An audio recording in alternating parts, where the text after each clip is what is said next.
Welcome to the playoffs. Last time we went racing, Saturday Night Thunder ended with a bang. A 175-mile race at Daytona that gave us a first-time race winner and a completely different championship picture to what we had going into the night. We return again to Florida, this time no longer in Daytona Beach, but instead from the Homestead-Miami Speedway, ready to begin our final stretch of the tour. This is the Saturday Night Thunder Grand National Series, and to kick off our last playoff run of the year, this is Homestead. Welcome back on FTN Broadcasting for our first SNT race of the month. It's been a long time coming. We took 2 weeks away from the circuit, and now our 10 best drivers are set to start vying for the championship. It all begins today. I'll be your host, David Troitz, commentating and producing all of tonight's action, and as we get things going,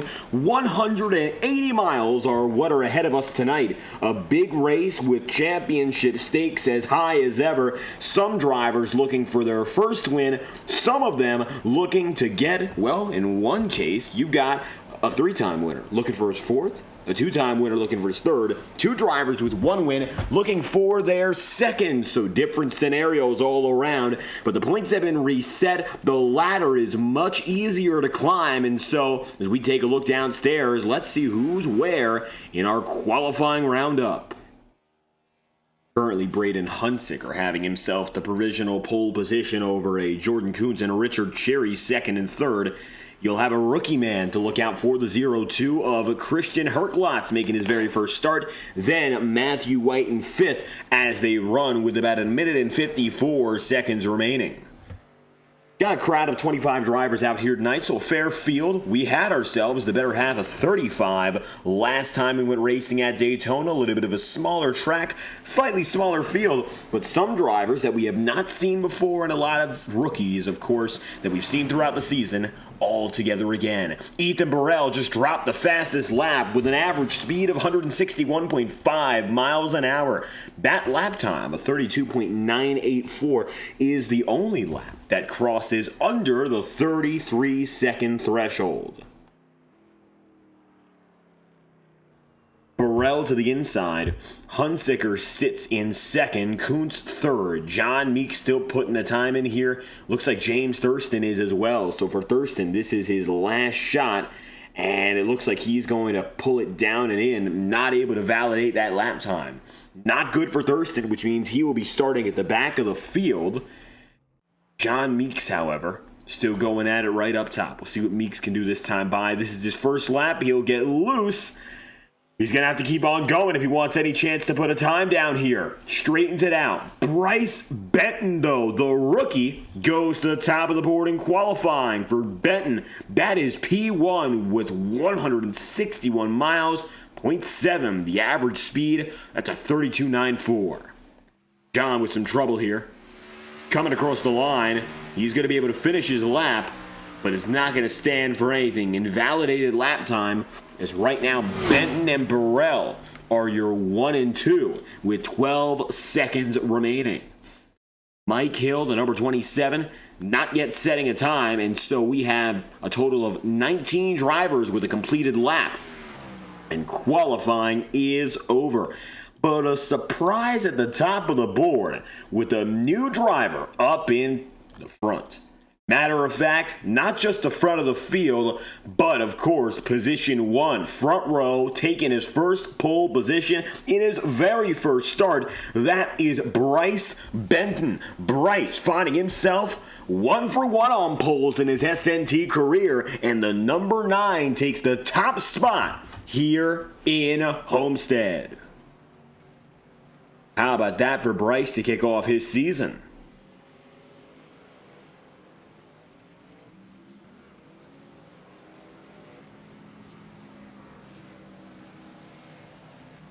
Ethan Burrell is going to find himself second place.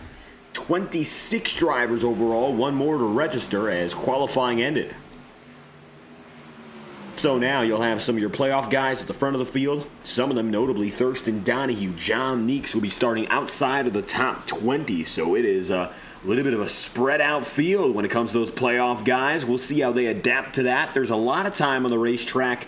But again, we've been away from the circuit for almost a month. Drivers maybe not fully warmed up yet. They'll use these last 5 minutes to get themselves there. In the meantime, the qualifying field, let's get to know what's going on. We got some great drivers at the front we have never seen before, and one with an exclamation mark. That is Bryce Benton. He will take the pole position, and he's got himself there up top. First-time driver on the season, first time with the pole. 32.942 for Benton is good for first, as Burrell is good for second with a 32.984. They're the only drivers with a lap time quicker than 33 seconds, as Brade Huntsicker is 9 thousandths of a second above the clip. He'll go third, with Jordan Kuntz not making the playoffs for the first time in his SNT career. Fourth, Matthew Weeks in fifth, Richard Sherry sixth, and Vinny Tigner goes seventh, as you'll have another rookie, Christian Herklotz, eighth place in the 0-2. Then David Tooker and Matthew White wrap up the top 10. 11th place will then be the 92 of Asher Bunkley, with Henry Kaloff, the leading man for KDR, in 12th. Cody Erdman goes 13th. 21 of Corey Abbott in 14th. 15th place is Kenneth Gurrell, and the 5 of Wesley Carter, he's 16th. Andres Faras and Tyler Seaver, your Daytona winner, line up 17th and 18th, with Joseph Miller, the number 16, in 19th. And Kurt Gibson rounding out the top 20. James Thurston and Aiden Donahue unable to get themselves lap times on the board. They'll find themselves lined up 21st and 22nd places respectively. 23rd goes Cole Wilson with the 72 of Connor Asbell. 24th, John Meeks and Mike Hill, the final drivers on the grid, 25th and 26th.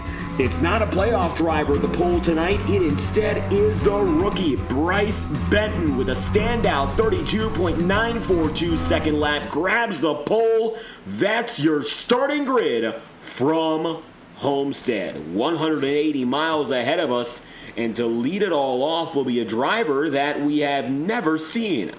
Well, here's to hoping Bryce Benton can back up the stuff and excite us tonight.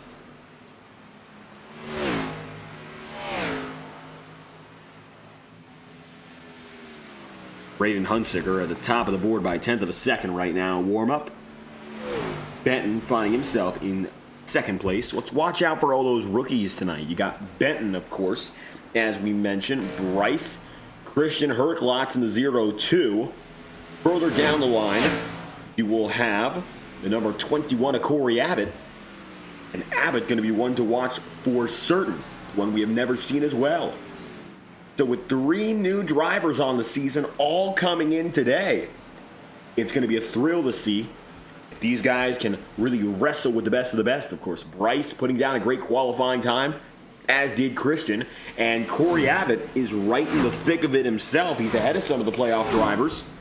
So rookies are going to have to navigate the challenge of dealing with playoff tensions in their very first race. 35 seconds on the clock. Braden Huntsicker still the fastest of all here.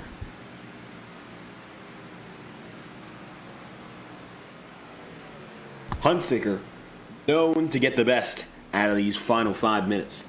Oftentimes, he'll be one of the first to get out there, get a run in, try to put down those fast laps, and it's worked out well to this point. Braden finds himself now tied 5th in points. He's right on the cut line in a season that has been very successful to this point. 6 top 10s, 2 top 5s, still eyeing that first win, and there's quite a few drivers that feel the exact same about that. So he's not alone, and he's not too far off his goal. Huntsicker tonight comes in on the cut line as practice and qualifying have ended.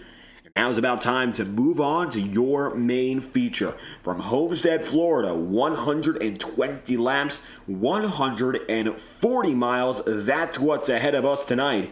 And it will be leading the way, Bryce Benton and Ethan Burrell. Your highest seeded playoff driver is Braden Huntsicker. Braden tonight qualifies in 3rd, and he'll line up alongside the 2-time former champion, Jordan Kuntz. Kuntz is the first driver off the cut line for the playoffs, however. After Tyler Sever's shock victory, escaping the big one and navigating through the madness, well, Jordan finds himself the first man out, 11th in points, and for the first time in his full-time SNT career, he does not make the first round of the playoffs. Last season, he voluntarily opted out of the round of 5 due to scheduling conflicts, and so now, for the past year and a half, Jordan Kuntz has not been an SNT championship winner. Unbelievable now, of course, so successful throughout 2023, and he looked poised to begin 2024 as a champion as well. It's now been Vinny Tigner and, of course, Matthew Weeks winning titles. Kuntz, his era of dominance has come to a close, and it looks like with that being the case, he'll have to wait till 2026 for an attempt to finally complete the hat trick and finish the job that was started. At that point, it will be about 3 years ago. That's unbelievable. The first FTN broadcasted race in Saturday Night Thunder's action was in February of 2023. Jordan Kuntz won the championship that season. Cody Webster won that race. It's been a long time since then. Kuntz is still, statistically, the greatest. However, over the last year, James Thurston and Cameron Chandler have been the top 2 drivers statistically. And overall, while Kuntz has been close, he hasn't quite been the best of the best. Still waiting to grab a gear, get it green, and begin things tonight as the iRacing official pace car will lead them off.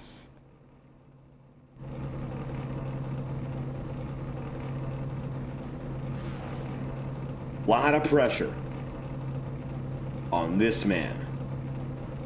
Number 9 of Bryce Benton.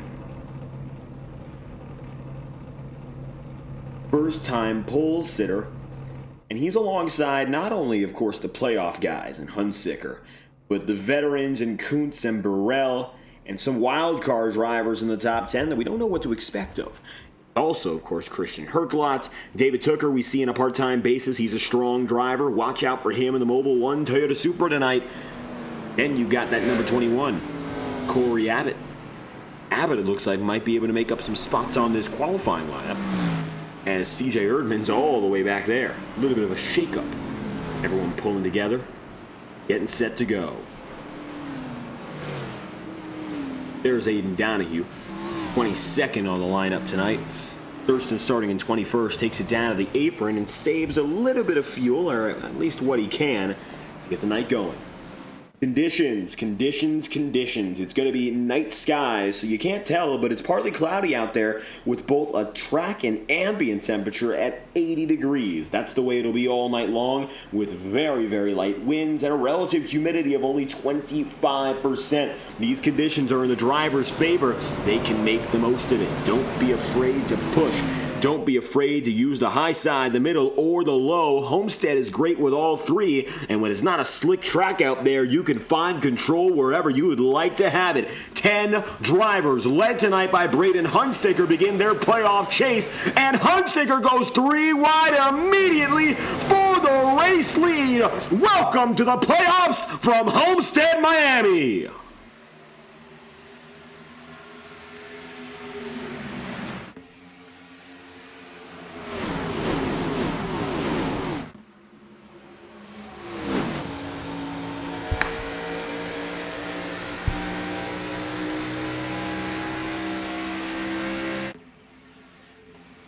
Contact, caution.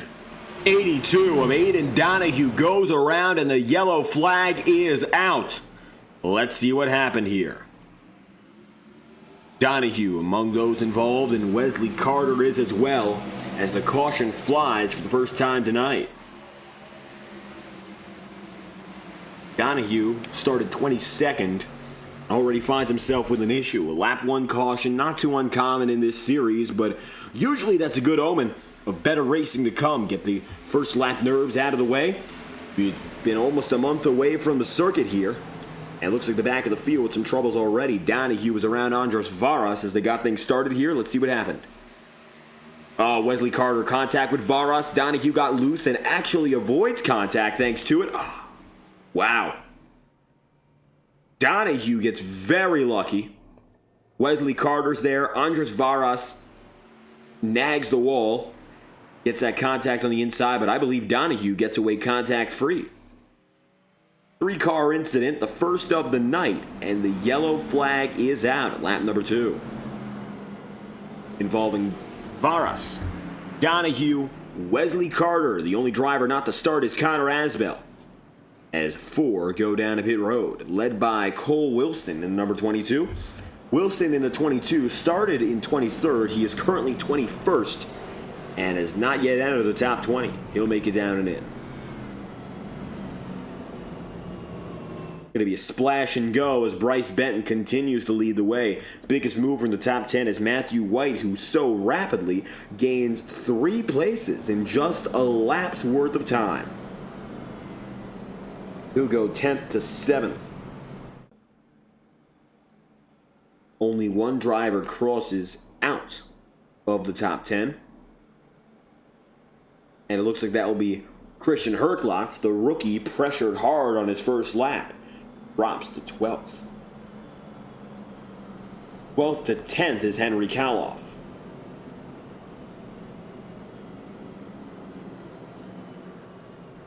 The delicate balance now. Getting everything ready. Seeing what is to come. Most of the field is going to get away scot-free from that incident. There's not going to be any problems there. There's Cole Wilson. He is going to be waiting on Wesley Carter. He and the field are as Wesley goes down for the full lap. Takes as much time as he can. Aiden Donahue has already gotten back up there. And it looks like Andres Varas is 2 in the mix.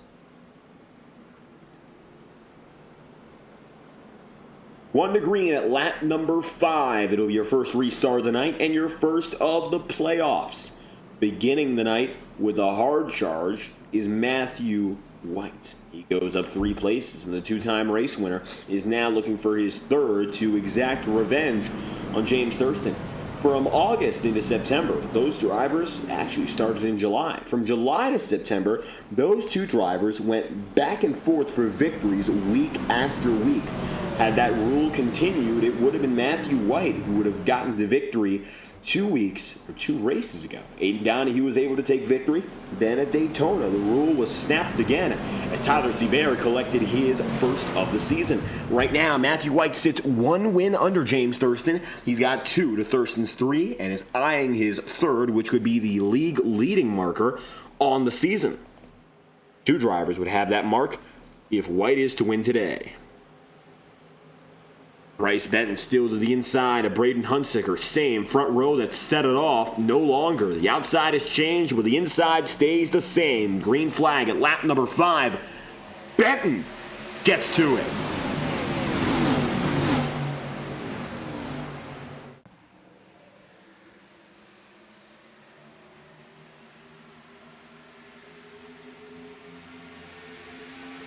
Matthew White right behind the other Matthew, the former champion Matthew. These 2 drivers are so unbelievably talented. It's hard to say one is the other Matthew or vice versa here. These 2 have been on each other all season long, both championship eligible, and the Matthews run together again. Richard Sherry to their outside.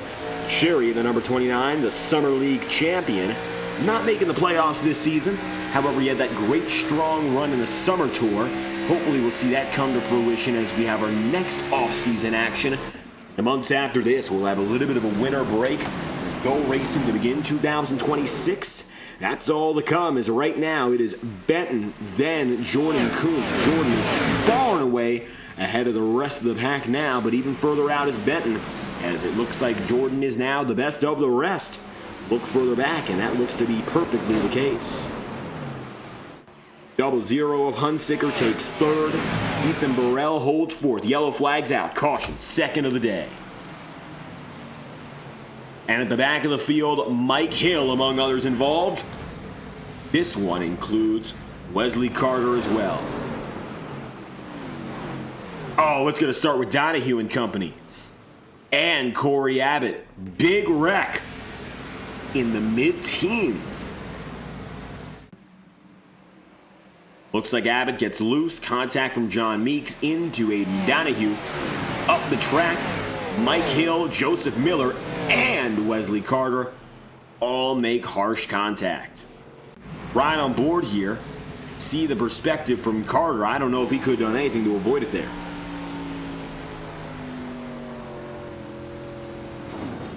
Harsh. I think, honestly, Wesley's only hope was if Corey Abbott fully went in the air. It looks like the front two tires just kept ground contact. Had they not, Wesley might have gotten away with it. It's already his second incident on the night, and he will quickly take his faster bear. I think Aiden Donahue will admit defeat here, and in the first 8 laps, 2 cautions, as he too goes down to pit road again.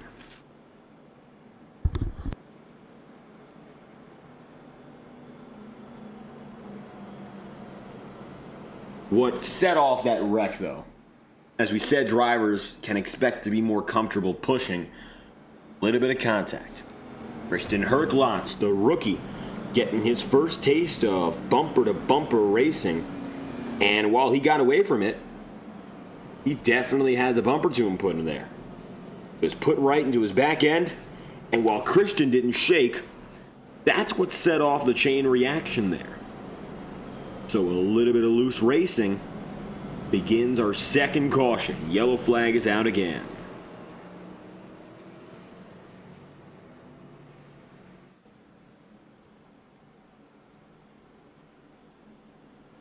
Nine laps in out of 120.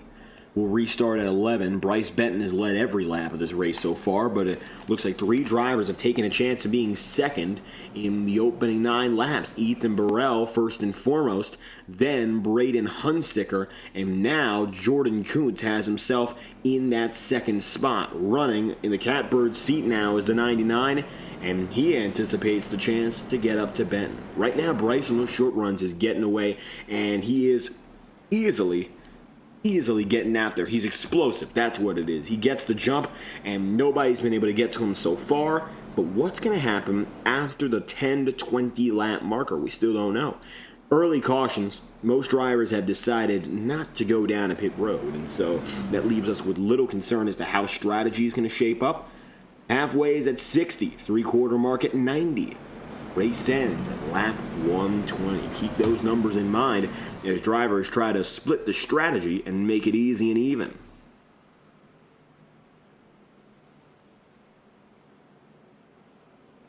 Braden Hunsicker and Matthew Weeks following the inside. Ethan Burrell and Matthew White following on the outside. The former champ who's won a title here before. That's Jordan Kuntz, who has the outside. And inner still led by the rookie in Bryce Benton.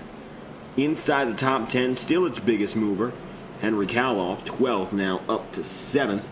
Matthew White, 10th to 6th. Only one driver outside the top 10 to start has made it into this point. Still, the rookie feeling that pressure, Christian Herklotz, who has dropped to 11th. But it looks like right now he's steady in that position. Got a chance to fight again with Asher Bunkley and do it once more.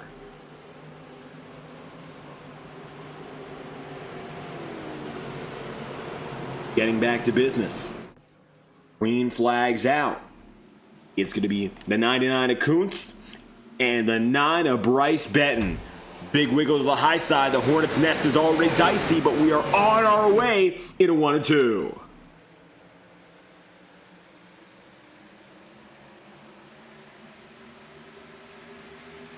Four wide. Wilson finding himself now on the bottom. Lucky to get away as Kenneth Gorell also slots back. It's double file again in the mid-teens while leader Benton is again out and away. He's got full control over the field. Then it's going to be Jordan Kuntz.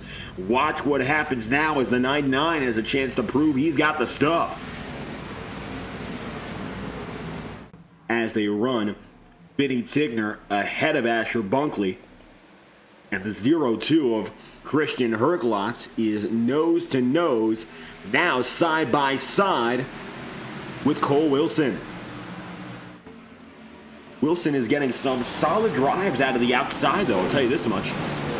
Not easy to get up in that middle groove and make it stick. I mean, that second groove. It's not really the middle of the racetrack. You're still working on the bottom side. And by all accounts, it's very difficult. But Cole Wilson so far making it look easy. And you'll see there, he makes that pass. To the outside, Wilson goes. Just like that, it'll be Cole jumping up into 11th. It's single file the whole way down with one exception now. That's for the race lead. Jordan Kuntz locking and loading right down low. It's going to be the number 99. Keeping it to the inside here, side by side.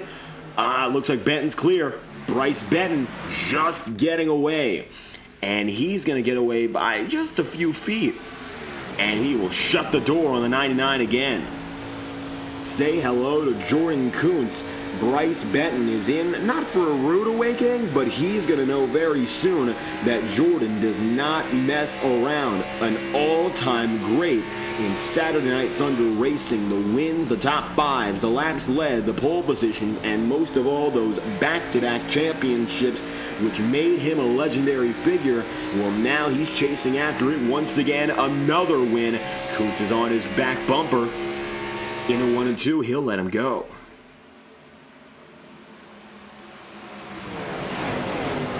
Difficult to defend against Jordan Kuntz. This is really going to be Bryce's first test of the night. The rookie to this point has led all 15 laps, but not to say he's had him handed to him real easy, but he hasn't had to deal with the difficulty of course, running a long green flag run. Anyone can be fast when they're pushing at 100%, but what happens when they're not? Now, ducking down low, here comes the 99 of Jordan Kuntz. He's got it all the way there, right where he wants it to be. What's going to happen now as they go side by side, even closer to the inside, and almost down to the paint? Kuntz takes it.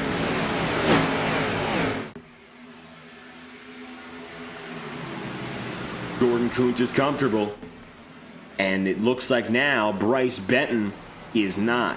This is the difference maker. Sliding against one another. Jordan Kuntz with a nice run out of turns 3 and 4, and even using the inside, he's able to take the race lead. First time tonight.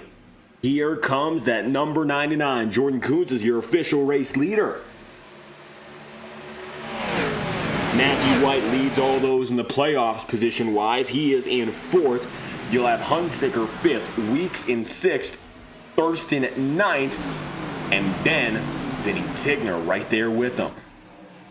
Shutting the door on the 9 of Benton, it's Jordan Kuntz advantageous as they head toward lap number 20. 18 of that first 20 this time by, and Jordan now has himself a car length.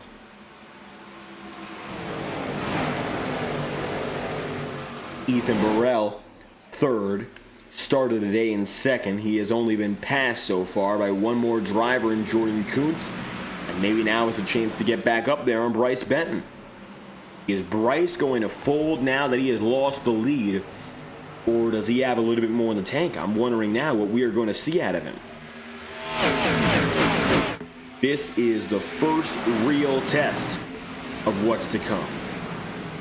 Whether or not Bryce Benton's going to fold, or of course if he has the stuff, you'll learn it in a moment like this. Or maybe not. Yellow flag is out. Oh, Kenneth Gurrell, and a huge contact for the 70 of Kurt Gibson. Watch this. Horrible drive to the inside for Gurrell. Get a better angle. Loose out of 4 with contact. And that shoots him all the way down to the inside, as that was a hit from Cody Erdman. Comes up, and Mike Hill gets out of the way. Kurt Gibson cannot. Yellow flag is out, and a harsh hit for Kurt Gibson. Watch from a super slow-mo as Gibson was running the racing line. He will see Vara swerve, and as Kenneth Gurrell quickly ricochets up the track, yeah, there's nothing you can do here. Too little time to react. Cloud goes to 57 up high, and Kurt Gibson collecting big damage as a result.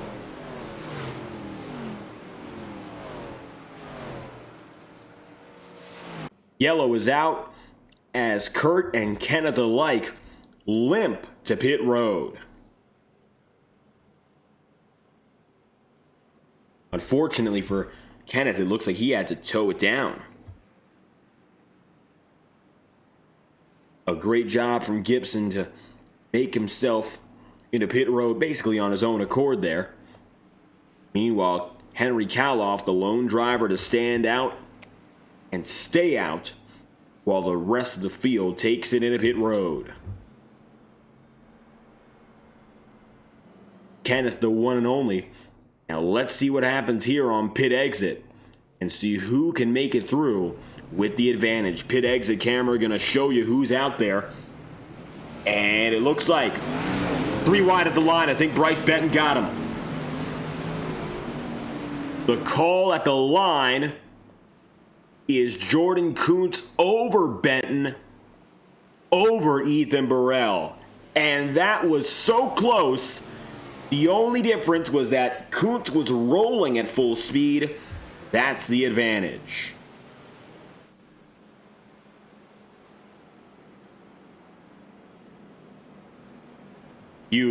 Huge off pit road. Oh, it's going to be overturned there. Bryce Benton did get ahead.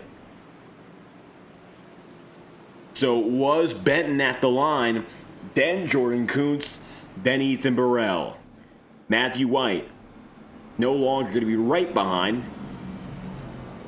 Got Ethan Burrell, then White, then Matthew Weeks, Braden Hunsicker, Mike Hill, James Thurston, your top 10.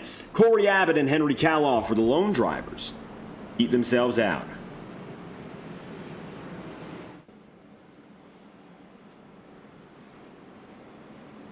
Double file. The field comes together again. Only 2 drivers off the lead lap. Kurt Gibson, who has himself 1 down, and Kenneth Guerrero down 2. It looks like as he towed, he really cost himself. And he was right on his stall. I just don't think he had enough control to put it in direction.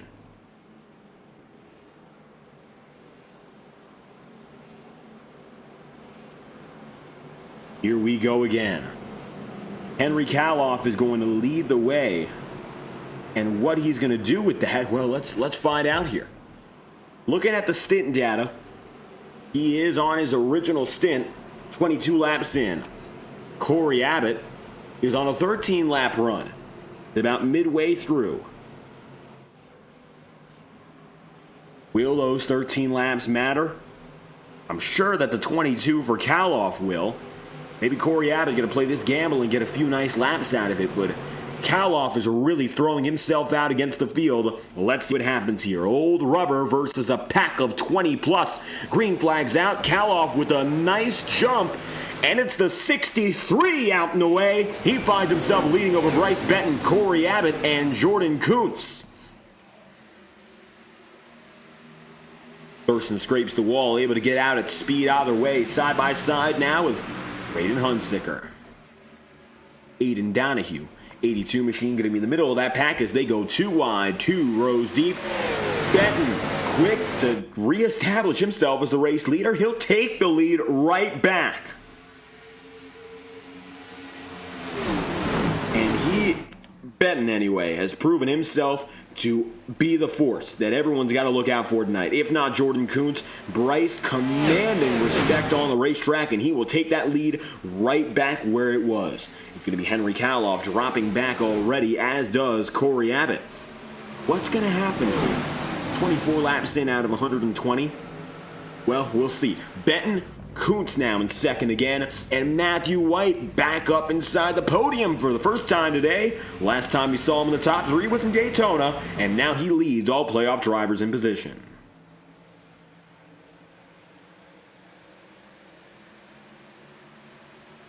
Matthew Weeks and Henry Kaloff now side by side deeper in, and you'll see the pack really start to tighten up further behind. It is single file for the 88 WeatherTech machine from third onward. Jordan Kuntz here is going to quickly try and close the gap and narrow himself toward Bryce Benton. He did it before. I wouldn't be surprised if he does it again, and fast. 25 spots, of course, 25 laps in for the 99. Braden Hunsicker right now, third, down to 6th. He's down 3 places with Matthew Weeks, 5th down to 7th. These 2 drivers tied up when it comes to these points. Every position is going to count tonight because the playoff bubble reset the points here. Only a few drivers are going to come in with sizable advantages. Leading the championship tonight is James Thurston. He has 3,015 points. He is 15 above the cut line. Matthew White is 5 points back with 3,010. Then you'll have two drivers with 3,005, and Aiden Donahue and Tyler Seaver. Those two drivers coming with bonus points. The rest of your championship gunners, well, they are all dead even at 0. 3,000 points for the 5 drivers after: Cameron Chandler, Braden Hunsaker, John Meeks, Ashton Miller, and Vinny Tigner there with Matthew Weeks as well. So it's going to be very tricky to be the one tonight, of course. All things considered, Thurston, Matthew White, they've got sizable advantages. But the better you run, the better you can put yourself in position for that final 5 round. This is the beginning of the playoffs. 5 drivers will be eliminated from this round. Then the final 5, well, that's going to be what happens where we decide the championship. 5 drivers are going to be off this round. Then the title will be decided. Here comes Jordan Kuntz again.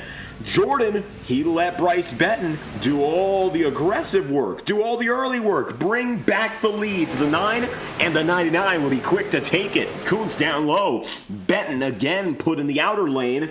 And Jordan, even when he's got the 9 clamping down to his inside, has been confident. And in confidence and experience, you can't go wrong. That's what leaves Jordan Kuntz as the odd man out against every other driver in this field. He knows all the situations because he's been in just about every single one of them. So you can never count Jordan Kuntz out. He knows so much about what it's like in this league. And he's been in those situations where the pressure was on, and he often finds a way quicker than anyone else does. Benton to the outside, and I mean all the way to the outside, tries to get a nice run out of the corner. No dice to the inside. Kuntz remains. And while not cut off, Jordan's getting a real hard battle from that number 9.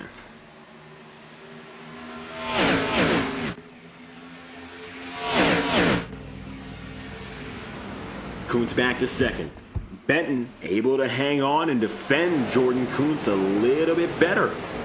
Take a look at that.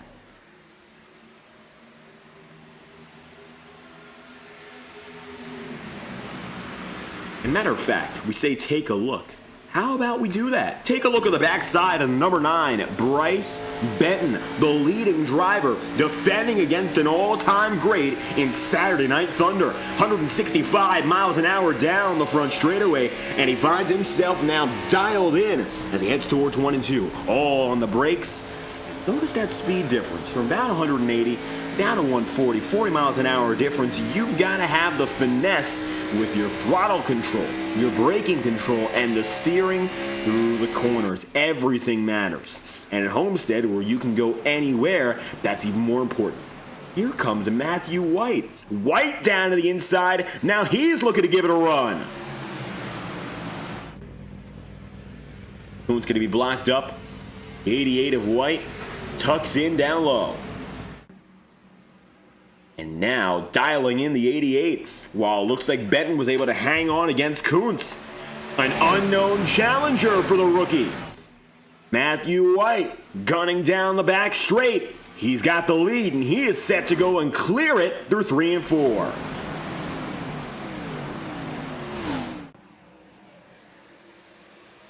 Double file for the lead. Nobody else going at one another. It is all for the top spot, all or nothing. Matthew White, he's got himself the top position. New race leader, it's the number 88.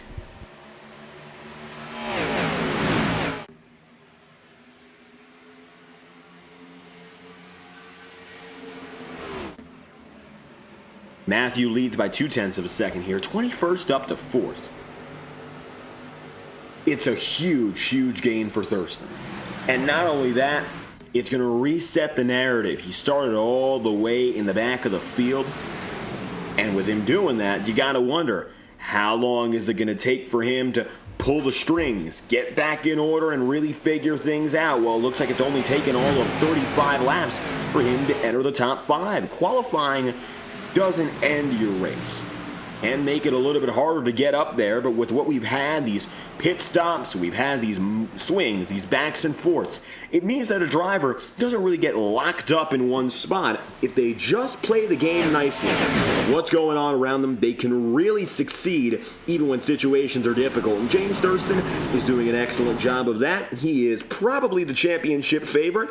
Overall, I would say he was last season coming into the playoffs as well. He led the championship standings basically the entire season, except for the final race.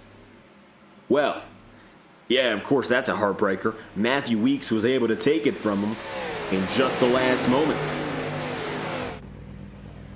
And with that being said, for Thurston, this season is all about redemption. To lose the championship like he did last season, and it came down to just a couple of points. Well, unfortunately for him, it means that it takes another season's worth of work to really seal the deal. Thurston has been statistically, again, the winningest driver of the year. He only came away with 2 wins in 2024, but in this season alone, he has come away with 3, last season with 5, and he might be able to make it a double-digit year when it comes to victories if in these last 5 races he can collect 2 more wins.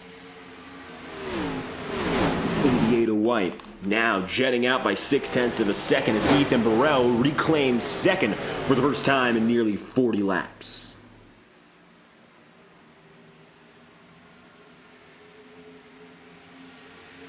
Take a look on the backside from Burrell, and you'll see now Landon, of course, Benson used to drive that 9. Interesting, Benson to Benton. Now it's going to be Benton falling a little bit further back. Bryce Benton from second to the lowest spot he's been in all night, and you can see he went way high there, now in 5th. 39 laps in at a 120. The halfway marker, we are only about 20 laps away from it. Contact Aiden Donahue, and that's a brief hit. Not a harsh hit, but you could see it and you could feel it there, especially if you were Donahue. He's going to rock himself to the inside and still pass by the 9. 0-0 of Braden Hunsicker now toe-to-toe with Donahue as they go down the front straight again. James Thurston 21st up to 4th, now looking for the podium. As high as Coons has been as your leader, it looks like now maybe being brought down to earth before the end of this run. Interestingly enough, I don't think that this is unintentional. I think for Coons right now, knowing he doesn't have the lead, he can let things happen and let things slide. Drop back just a little, figure things out, and naturally it'll all come to him. Jordan Coons waiting, biding his time, coming out of turn 4 that time through. Really, he now has himself so far up in terms of track position that even to lose a spot or 2, it wouldn't mean all too much. Gap between the top 5 is 1.3 seconds. Gap between the top 10, 2.1 seconds. Gap between the top 15, 4 seconds. And gap between the top 20, 10.3 seconds. The spread bigger and bigger, and a lot bigger at the tail end of that top 20. But most of the top 5 spread is thanks to one driver. Second to 5th is only about 0.5 of a second. But you've got your battle at the front of the field spread out by less than a second, just excluding your leader. And it's hard to do that, but everyone else is so close that you got to consider that. It's very tight here. Ethan Burrell now witnessing as James Thurston gets by on Kuntz to enter the podium.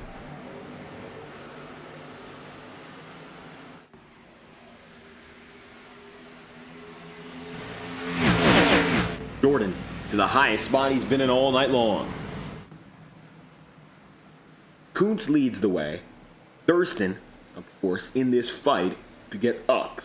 He's going to find himself now further back. Jordan Kuntz leading all drivers in terms of the last 3 years statistically. Talked about that before. And the only driver who's really gotten close is James Thurston. Oh, Thurston up in the wall. How many times has he done that? Doesn't matter the racetrack. Doesn't matter the circumstance. Thurston, no stranger to riding the high side, and sometimes it comes with its consequences. I think that was a perfect example there. 44 laps in out of 120. James Thurston riding out of the exits of these corners here.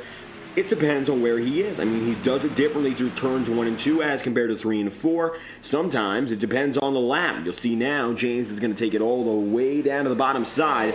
Aiden Donahue out there. Homestead-Miami Speedway is a great track for any type of line. The inside works out well at all of these intermediate racetracks, but one thing that really calls drivers out is going up top, as you see there Matthew Weeks. The reason is progressive banking. The higher up you go on the track, the more support you have, and the faster you can pull right out of the corner. Look at how quick Matthew Weeks is, and he basically slingshots right up there to Jordan Kuntz. If he just stays on that high side, he can basically continue to do that for as long as he would like. When you're on the inside, you've got yourself a fair deal of support coming out of the corner. The banking on the top side really propels you ahead of drivers. Matthew Weeks, to perfection, uses that and gets away. That's a fast pass there on the 99 of Kuntz. So Matthew Weeks heads up into 5th.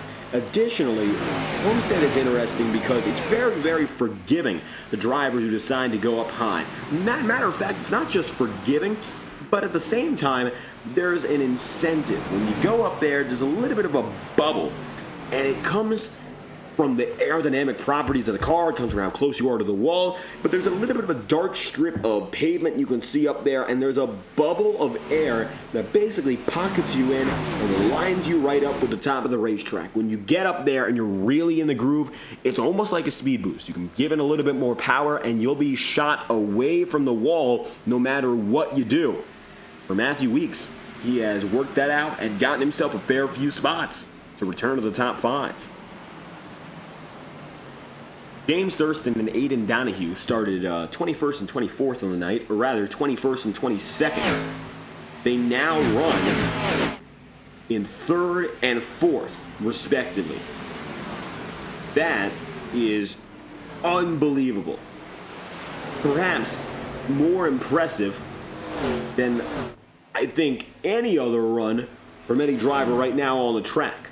23rd to 11th right now is Cole Wilson. He too also having himself a good run. But I think it's more shocking that these two drivers have been able to come up in unison from how far back they were. And we have ourselves a stacked field.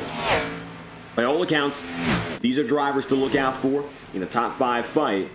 But really, with Matthew White so far out in front of the rest of the field right now, it's very hard to say that anyone else is worth looking out for, because he is the leader of leaders. Matthew White is nearly 2 seconds away from the rest of the pack, and right now, he has no one else to answer to. Coming to lap number 50 this time by.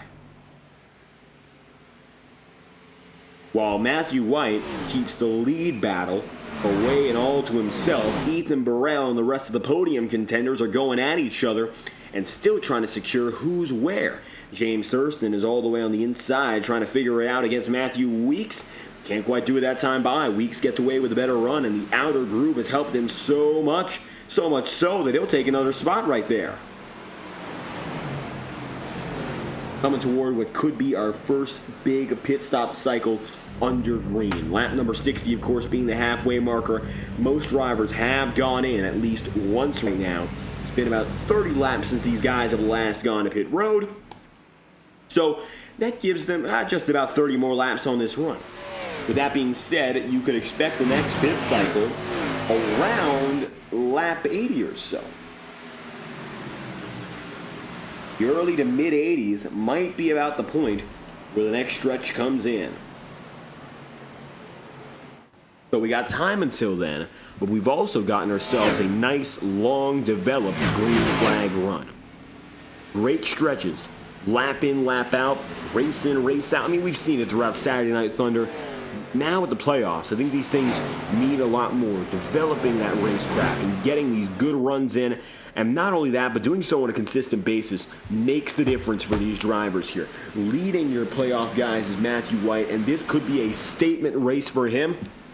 And if he's able to control and navigate this race without having to worry about anyone else, that is going to set him up perfectly for the round of 5. To win is an automatic invite to that next round, and so the checkered flag is the most desirable position for more than one reason. Of course, the driver wants to win, but more than that, this is their ticket to fight for the SNT title and make that official. So for White right now, all the way out there, why not push, go for it, set yourself up, and keep that distance before we head down to pit road.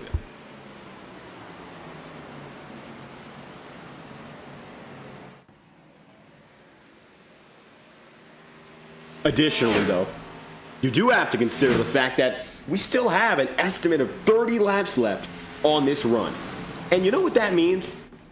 That as this run goes on, and it's going to be a little bit longer now, tire wear is really coming to play, and this is and that's the run really coming to order. Do you really think he's going to maintain that 2-second gap? Either it's going to keep on growing, which is the positive outcome for Matthew White, or worse for him, maybe not worse for anyone else, except him, mind you, Ethan Burrell would be able to catch up.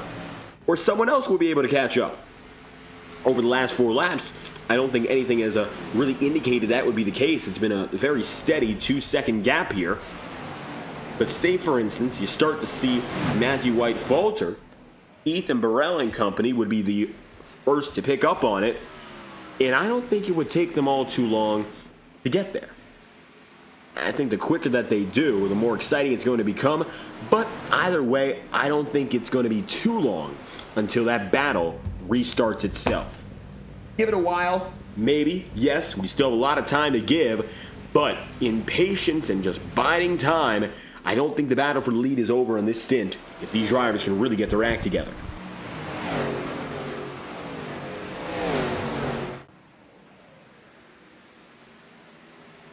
"56 laps in, out of 120. And it's going to be Matthew White and Ethan Burrell, 2 seconds apart, but Matthew Weeks not too far from Burrell. He just has not yet been able to make the move and make a pass. Take a brief ride on board now with the number 11.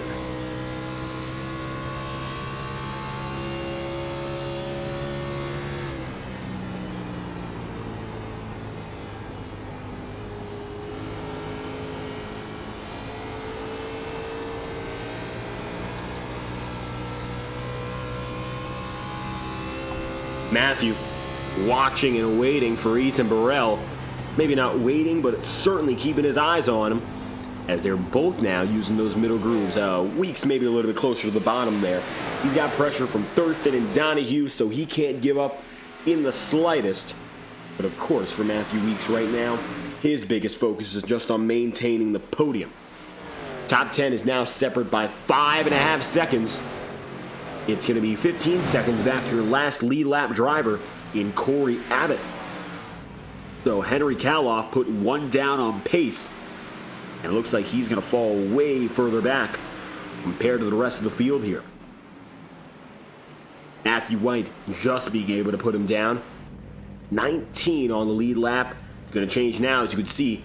Erdman to pit road at lap number 58, maybe going for a long stint as he decides to come in at halfway. So Kaloff and Erdman are going to be examples of going down a little early and trying to change things up. That would be about a 60-lap run if they're trying to go for a long haul or to bank on a caution around the lap 80 marker to reset themselves. Matthew White still leading without concern, and with Erdman now coming off of turns 1 and 2, the exit of pit road, he will lose that lead lap status. That leaves Corey Abbott as the last driver on the lead lap now in 18th. There's Tyler Seaver in 17th, your Daytona winner. A little bit more distance overall for second and third places respectively. Closest battle, Jordan Kuntz and David Tooker. Tooker on the outside is able to take that spot, and he will grab it, and he refuses to let go. Bryce Benton now in 10th place, and Bryce having a great start to this race, leading the opening quarter for the most part. But now, as we head toward halfway, well, it looks like instead he's got himself more difficulties, and while he's still fighting with Jordan Kuntz, these two are not fighting for the top two. They're fighting for the better part of 9th and 10th. That's all it is. Either way, Bryce Benton has burst onto the scene, and he has done so in spectacular fashion. He's set the message out. Even if he's not going to win tonight, I think you got to look out for him a little bit more in future races. 60 laps to go.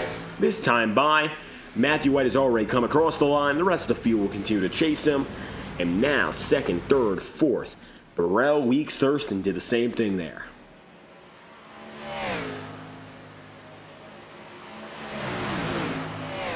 Richard Sherry, Jordan Kuntz, and Cole Wilson all filing down the line.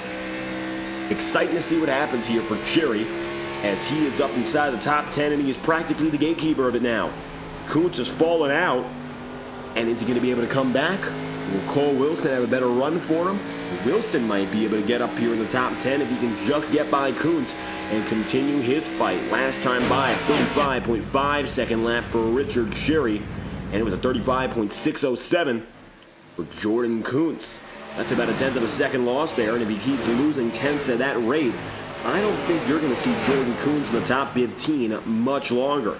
Because with Cole Wilson also comes Christian Herklotz there, or Andres Varas, or Joseph Miller. Miller's a little bit further back than all of them, but clearly here, Kuntz is fading, and the old rubber is giving him problems. Side by side, Wilson is with Jordan Kuntz.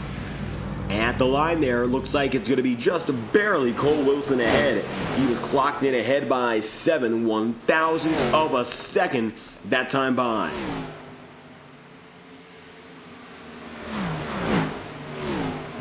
Wiggling off the corner, the rookie and Christian Herklotz. Christian down 5 spots on the day relative to where he started. Still, by all means, it has been a very strong race for him as Wilson slides to the inside and heads down a pit road.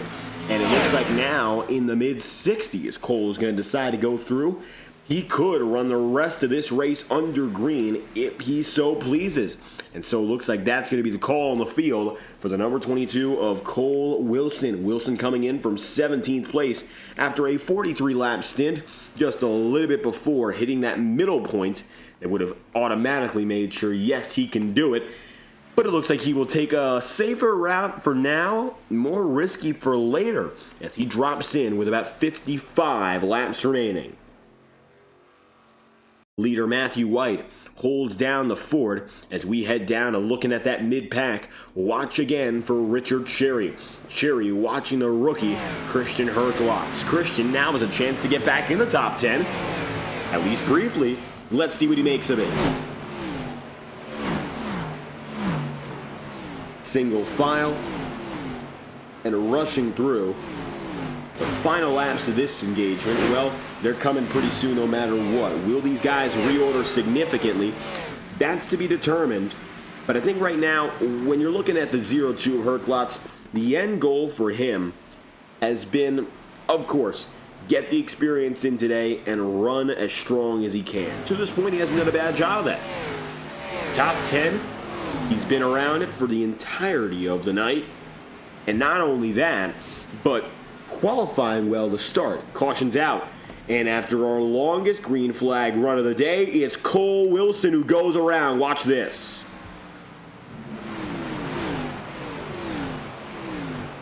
And watch what happens here. Wilson up high on Jordan Kuntz. Oh, just contact. Minor rub. Don't think that was intentional, but loose.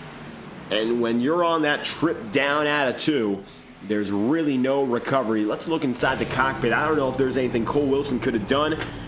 Oh, horrible for Jordan Kuntz. I really don't think that was intentional on either party there. Close race and gone wrong.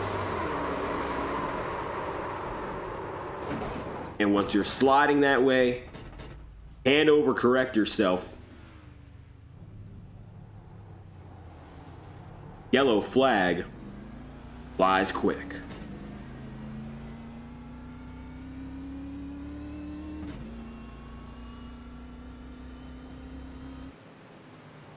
Wilson, 1 lap down now as he goes to pit road and gets his fast repair.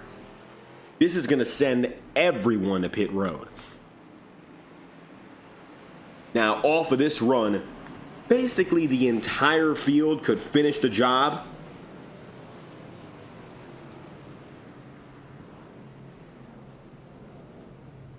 But I don't think that's going to be the case. 52 laps to go. If we see a caution, you could see another pit stop inside. Of course, the last 20 laps, last 15 laps, due to happen if we see trouble. Matthew White leads over Matthew Weeks, Aiden Donahue, James Thurston, Ethan Burrell, Braden Hunsicker, then David Tooker, and Bryce Benton. One driver getting laps back there. You might have seen him. That was Cole Wilson. Field comes together again. Matthew White with some internet troubles. Briefly, he leads over Weeks as we are set to go green with 50 laps remaining.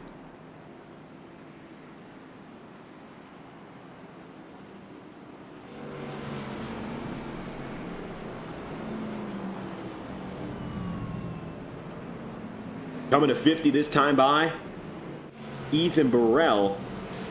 Inside the top 5 conversation. He'll be running in 4th as they get back at it this time through. Looks like Matthew White, he is flagged with an unsafe pit exit, and he'll be sent to the back of the field. Huge penalty for the 88. That'll drop him to the tail end of the lead lap.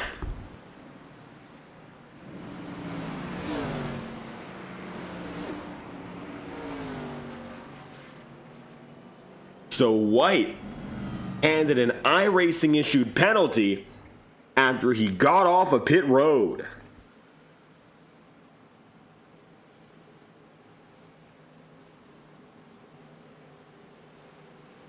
That's going to lead Matthew Weeks at the front of the field. Then Aiden Donahue, James Thurston, and Ethan Burrell subsequently.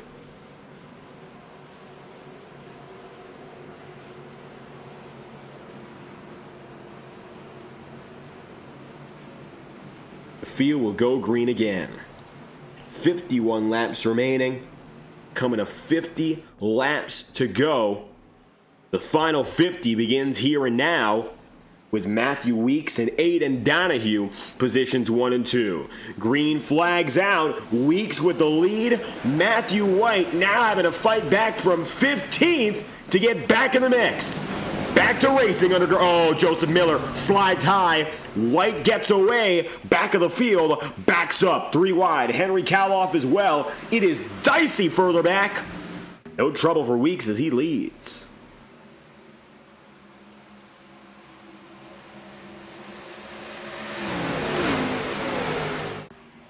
Coming out of 4. Hard charge out of the last corner. And Matthew Weeks is going to, of course, lead it. Weeks over Thurston and Aiden Donahue. 21st and 22nd, Thurston and Donahue started. They are now 2nd and 3rd.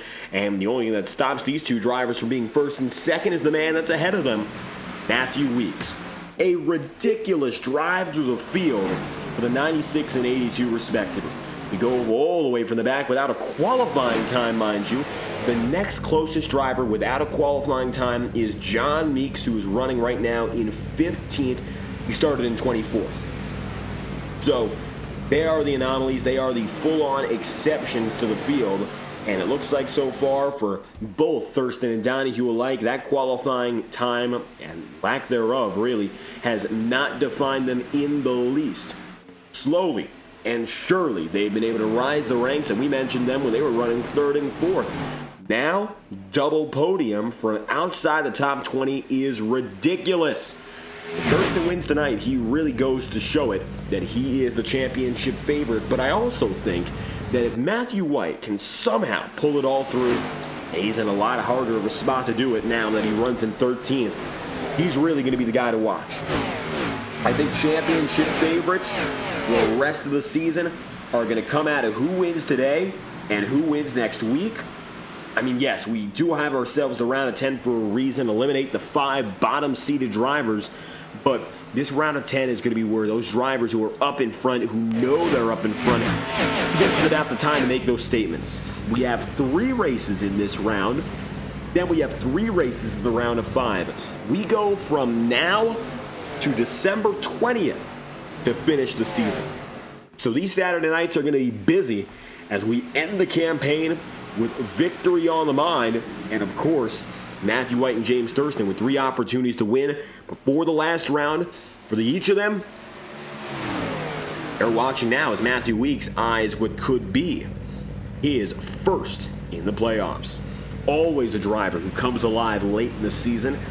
That's how he won a championship over the man, Jordan Kuntz. His regular season, Matthew Weeks, he had quite a weak one in his championship season, but was able to come away with 3 wins in the last 5 weeks. And that's the checkered flag. That's the championship. Had he not done so, had Weeks not come alive, well, I don't think he would have been even close. A consistent season is one thing, but Weeks knows how to consistently win when it means something. But I'll tell you this much.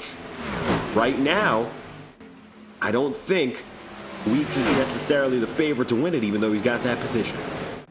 Position isn't everything. Now it just becomes time to make the most of what you have. Can he defend? Does he have the stuff when it comes to strategy? What happens if there's a yellow flag? How big does it change his game? Everyone's on the same set of rubber, so maybe right now it doesn't matter much. Say there's a gamble to be taken. Which route does Weeks choose? Here's Matthew White again. Matthew's end goal is to get himself inside of the top 10.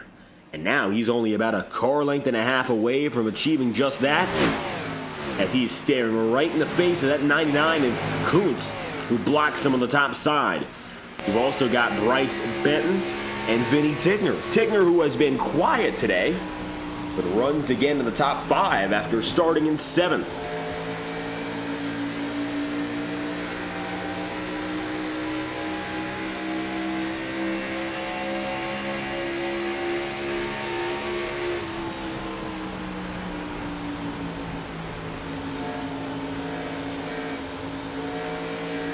Bryce Benton still downstairs, and it looks like now it's going to be the outer groove with a huge edge. Kuntz pulls well out of 2.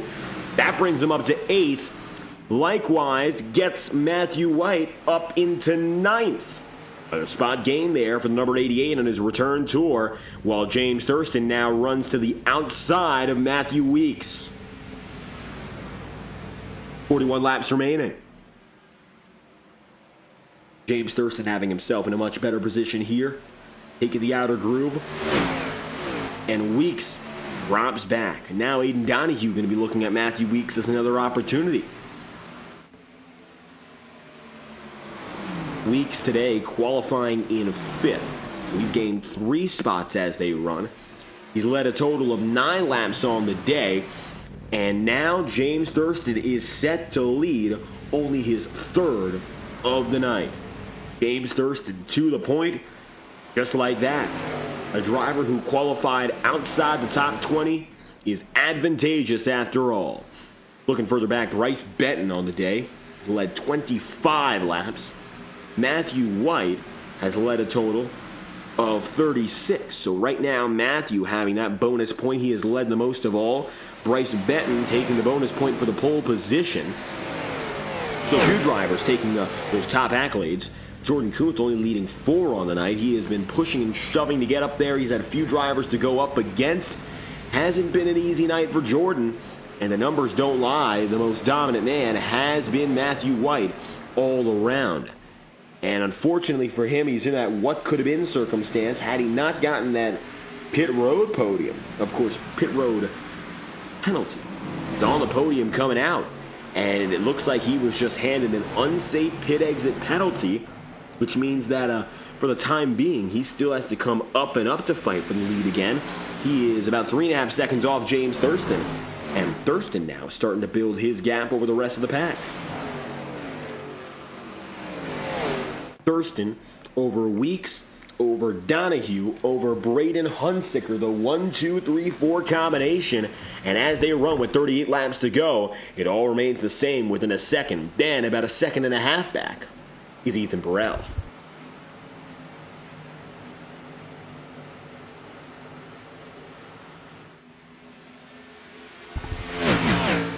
down the front straightaway. Going to find himself really in his own world. He's got a few tenths.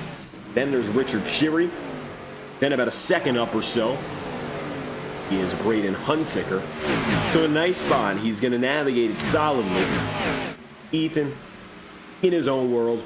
However, every other driver around is really in the opposite circumstance. They have to keep on fighting for it. Every spot, not a given. Look a little bit further behind here. Single file for Andres Varas. Even these mid-teen spots are up for grabs. There's Corey Abbott, Asher Bunkley, and CJ Erdman. 20 drivers right now on the lead lap. The last of which is Mike Hill. Then you look back and you'll have Cole Wilson, Henry Kaloff, Kenneth Gorell, Kurt Gibson, and Wesley Carter, those off the lead lap. Right now, everyone down to Gibson is still racing. Wesley Carter is 13 laps down, actually, and is still on the track. So all 25 drivers who started today are still with us, just very spread out. Vinny Tigner coming up on Matthew White. They're a second, or now a tenth of a second away from each other. 35 laps to go. James Thurston now feeling the pressure on his back again. Going to come not only from Matthew Weeks, but a resurgent Aiden Donahue. Donahue, 35 laps to go, is on Weeks' back bumper. And if Matthew has anything left for Thurston, it might be double trouble, because the 82 could benefit not only from getting the air out of the number 11 ahead of him, but also by moving the 96 of Thurston away. Donahue in his first playoff run, just weeks after getting his first career victory, and he finds himself settled in and as controlled as ever. First career win coming at the same track he made his first career start, the Charlotte Motor Speedway.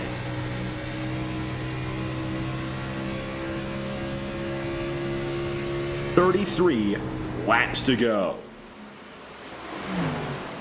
Matthew Weeks taking it up to the high side here. He'll hold his own, and he'll get a nice run out of the corner. Build up a few extra miles an hour of speed. That's all he'll need now if he really wants to combat James Thurston. By all accounts, these two drivers are so close to each other in terms of pace and performance on a lap-by-lap basis that it's practically impossible to tell them apart. That's the problem right now if you're Matthew Weeks.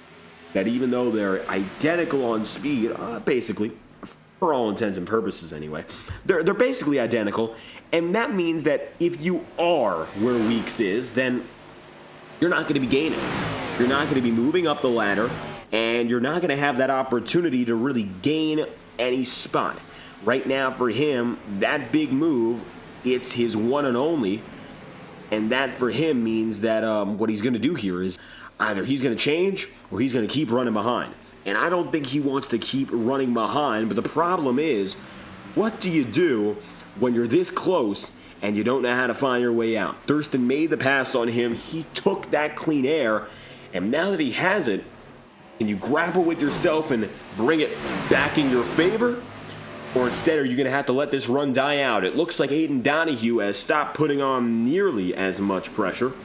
He finds himself now in the third position. Braden Hunsicker has gotten a lot closer to Donahue, though, and this could be a statement night overall for the 00. Hunsicker is one of those remarkable rookies from last season who, it looks like so far, just hasn't been able to get himself close enough to victory. Time after time, top fives and podiums alike, while he has been close, Hunsicker is still winless. I think in all honesty, if he is to win, it's going to come from being the outright best of the best all throughout. Which I mean from the beginning of the race all the way to the end. Sometimes, I don't think that we give enough credit to the guys who go out there and find those top fives and find those top tens so consistently without victory. Not easy to be in that position. Fortunately, right now, I think Hunziker has been in that spot where the burden of not winning has become one of those things that has clouded him. I don't think in a bad way. He still performs well, but that's a conversation to be had as the season goes on. Weeks to the lead, quick pass down, and into turns 3 and 4, and that was fundamental. Run off the corner, get away. Great job there. By all accounts, nothing else could be done for Thurston. And it looks like Matthew Weeks follows the advice to make the move. He makes the pass, he gets around, and just like that, he's got it. Thurston in the wall, he's going to slam it pretty hard there. So it looks like a change in fortune, and the tides have definitely turned. Thurston is still trying to get things going up top. Using that higher groove might be the only chance he has to keep going. Thurston knows what it's like to be up on the top side, and while he's gotten a few scrapes today, he's been there before. Just because you get a little bit roughed up doesn't mean you're all out of luck. Side by side with no one any longer, Weeks has the lead on his own, but Hayden Donahue for third. I don't know if he's going to be able to come away with it fully. But if Thurston falters, it could be a three-way fight for second. Well, we'll see if that ends up being the case. 27 laps to go, coming now to only 26.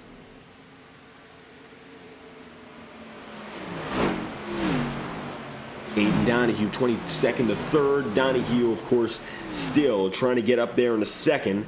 Braden Hunziker is laid off a little bit on the 82. I don't think we've seen much of a difference between those two drivers all throughout the night. Ethan Burrell, 5th. Ethan is ahead of Richard Sherry. Sherry 6th to 6th. And so now he is settled in just where he qualified. Matthew White is back up to 8th, but with 26 laps to go, in the last 20-some, he has only been able to make up about half of what he previously had.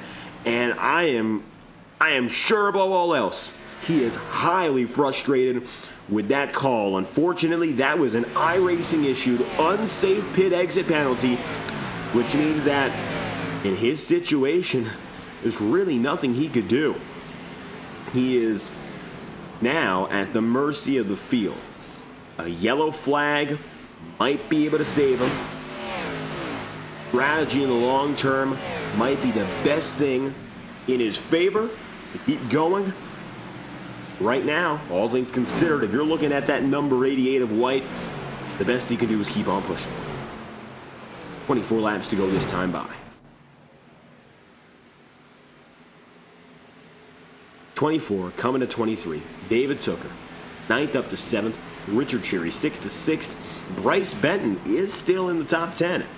Don't count him out in this conversation here, making some gains at the end of it, because it looks like very clearly he has not quit. And while it hasn't been easy, Benton, in his rookie race, very first, grabs the pole, leads the better part of 30 laps, and is hanging on against a former champ still battling with Jordan Coons. We're coming to the checkered flag real soon, but until then, with 22 laps to go, we're going to crank it up courtesy of our friends at Whiplash SimCams, iRacing's best camera angles, bringing you the action on a week-by-week basis, and there is no better place to go than Whiplash for your iRacing camera needs. Visit their Discord server. You can get some free trial packs, no cost of your own, and if you like what you can see, of course, here on FTN, or what you try, well, no licensing fee. You don't have to deal with that. $5 per car or track package, and you've got the best cameras with a broadcast TV accuracy for your iRacing needs. Thank you to Whiplash SimCams for your continued support. With 22 laps to go, let's crank it up for the first time in the playoffs.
Yellow flag is out. Caution with 17 laps remaining.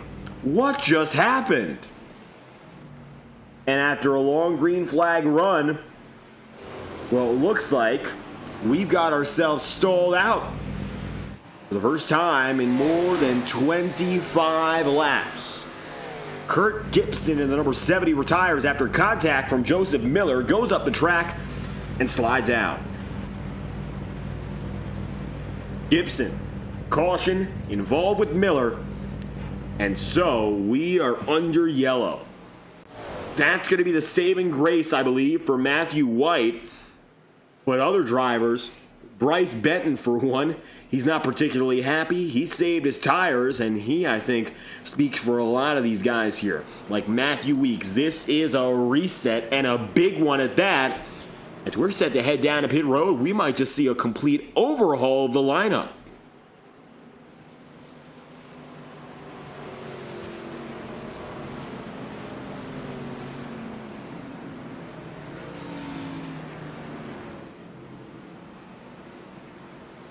Single file. Going to be 3 laps to green here as we get ourselves settled in. It's everyone. It is everyone. So it's going to be a sprint to the finish with fresh rubber. Cole Wilson stays out. So does Wesley Carter. They'll get some laps back. But the rest of the field, not so much. This is the pit stop cycle we've been waiting for all night long. And we get it now, more than 100 laps in.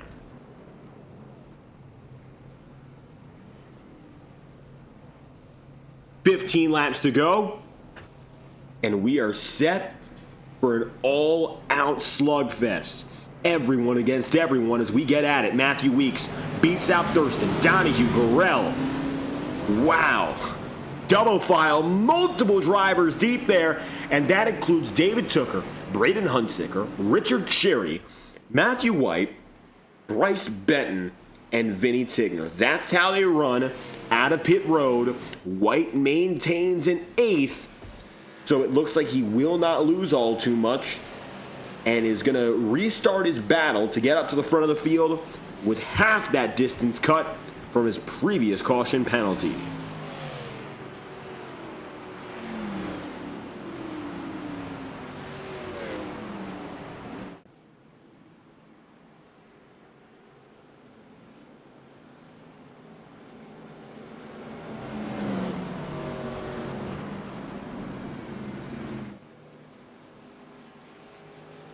$15 laps to go.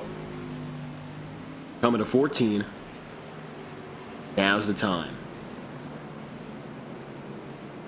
It'll be a baker's dozen to do it, as Matthew Weeks and James Thurston alike ready themselves for a night to remember. The first of the playoffs and the first chance to get the leg up. The first victory, the first top 5. The first moment that we see any of these 10 above the rest of them. That's what everyone's looking for. The advantage, the upper hand. Whether or not anyone's superior, what we don't know coming into the night. Well, without a doubt, everyone's, of course, got those bonus points or whether or not they do. But now, it's a level playing field. Winning in this moment is all that counts. Put aside the months of racing we've seen from the beginning of the summer months to now, it's all out from here.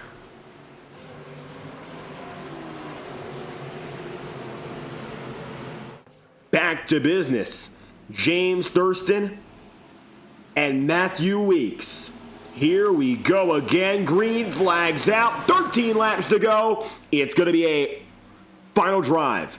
To win, to compete. The first round of the playoffs come down to this already door to door. Thurston takes Weeks up the track and big. That's the type of thing that comes, of course, in the heat of the moment. Aiden Donahue in the number 82. Watch that one. So did Ethan Burrell. Now everyone knows the stakes are as high as they come. Matthew White. Watch for White. The number 88 right here looks and he tries to find an opportunity with David Zucker. Hasn't found one just yet. He's close. Maybe he can get a good run off the corner and clear. That time by, yes he does. That brings White, the number 88, now up into the 6th position. Ethan Burrell next on the menu. Subsequently, you'll have the number 00 of Braden Hunziker. White right now, I think the bar has changed a little bit, but the expectation is clear. Take what you can. Take all of what you can, as a matter of fact. This is what it's all about. 3 wide. Briefly, White's still going to be cycled out. Hasn't quite gotten there just yet. Caution's out again. Yellow flag. Back of field. Miller. We will have less than 10. Oh, this was big. This was big. It involved the 29 and 21. Sherry and Abbott. They went up the track. Then Joseph Miller got involved. Asher Bunkley gets away. Nasty hits. Taking a look one more time as it was Richard Cherry. Slides, so does Bryce Benton. That collects the 21. Takes Abbott above and below the apron. Kenneth Gorell getting a huge piece right there. And Cody Erdman. Erdman in the Chevrolet Camaro, the Reese's machine, gets torn up at the top side of the track. Well, 10 laps to go here, and it's going to leave us with 8 at the very most as we get set to finish it here from Homestead. Yeah, we've said that a few times. At less than 20 laps remaining just a few moments ago. And now, we will be lucky, of course, if we get the job done in an 8-lap stint. It could go to overtime. Overtime implication. A caution with less than 5 laps to go would give way to a green flag, of course, a green-white checkered run, as our last chance to go green.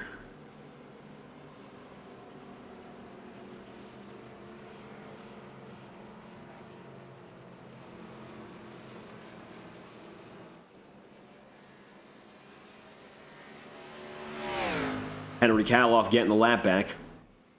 He'll try to return that lead lap status and be the 19th driver on the lead lap. Now, even though Wesley Carter is 13 laps down, he is still on the racing circuit, which means that as they run, all 25 drivers are within the playing field of active racing. However, Kirk Gibson is your only retiree, but he is not running last. Wesley Carter, after an early incident, went 13 down and is still last of all drivers, even though Gibson did retire. That's going to change in a few laps here, but not been the best of days for Carter. It looks like he has not made an attempt to go around and get his laps back. He's 13 down, and he has remained 13 down.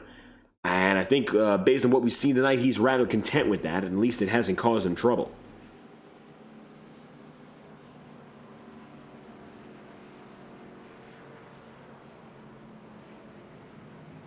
Eight laps to go.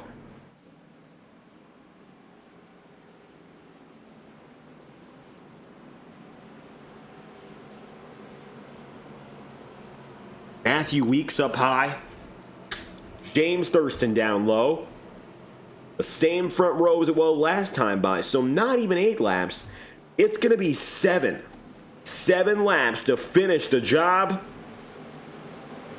If we see them go green.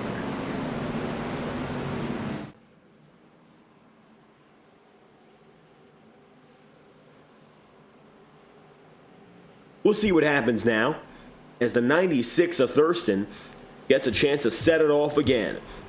Matthew White has gotten closer and he's inched up inside of that top 5 conversation as he runs outside on the 3rd row, ready and willing to fire off and take this victory.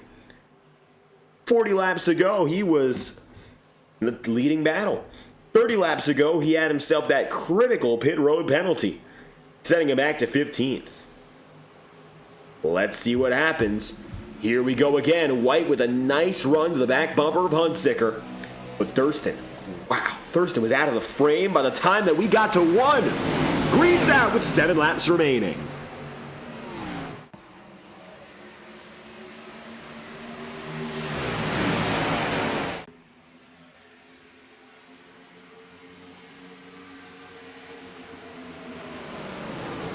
Seven laps to go. Aiden Donahue in the number 82 drives it down to the inside and wheeling it on Matthew Weeks here. Matthew White has not been able to get out of that hole on the outside. He got a great run on the outside there to Hunsicker, but the problem was he was caged up there.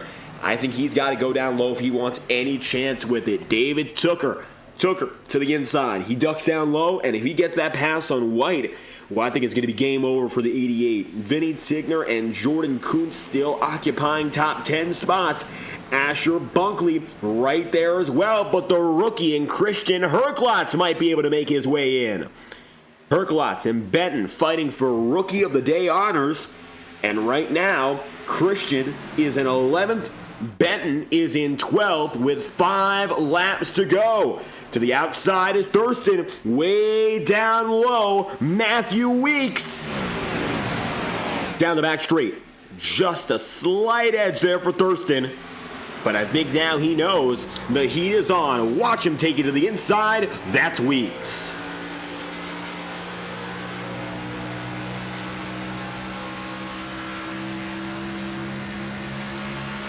James Thurston watching the surge from the bottom. The 96 ducks down and in again. 4 laps remaining. It's now going to be 6 miles. That's it. 6 miles. Can you lead for 6 miles at a speed of 150 plus miles an hour? That comes by in a flash. But for Thurston, he's got not one but now 2 drivers who want it. Aiden Donahue to the bottom.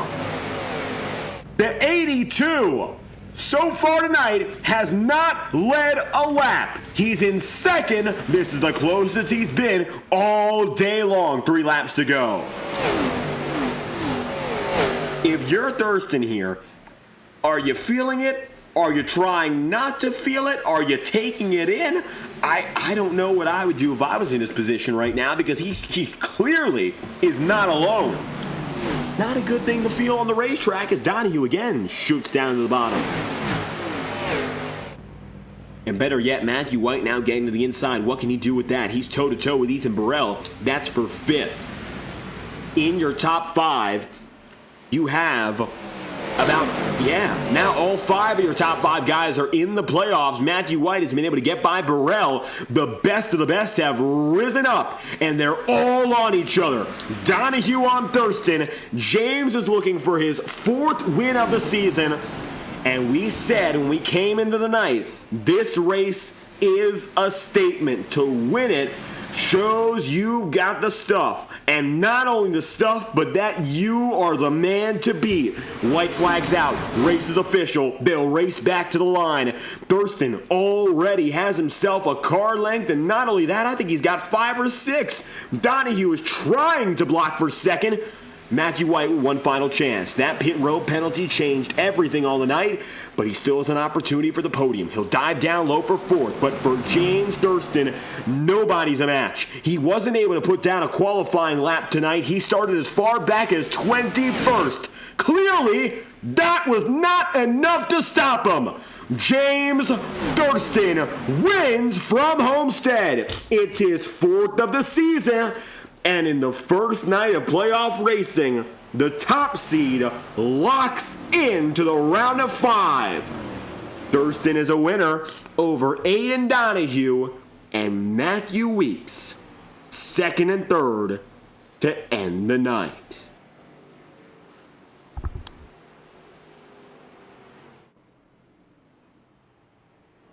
Weeks ducks in. Thurston, coming around to celebrate, leads 26 and collects win number 4 on the calendar. An amazing job for Thurston, and proving again he is the top of this field.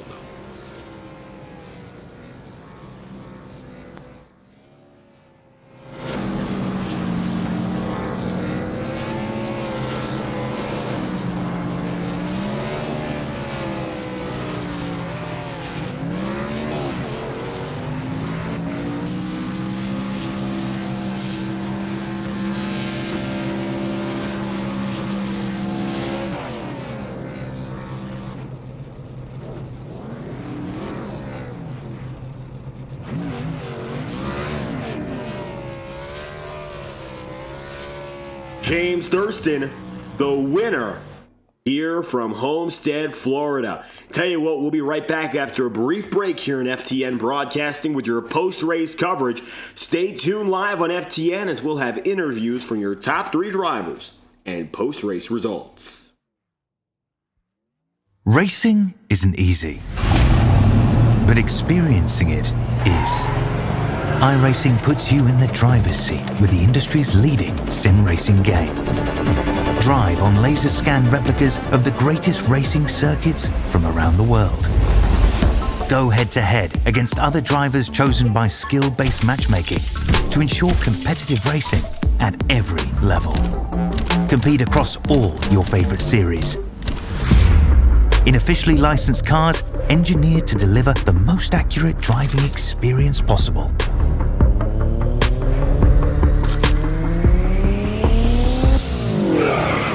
Join a race or host your own with players from across the globe. Race against the computer or in a league with friends.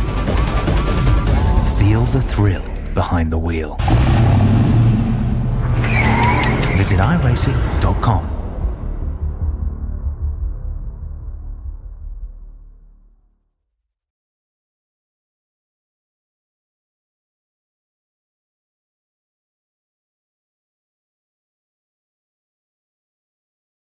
Miami Madness brings the top 5. Well, Braden Hunziker actually slipped out at the end by only 22 thousandths, but look at that top 10.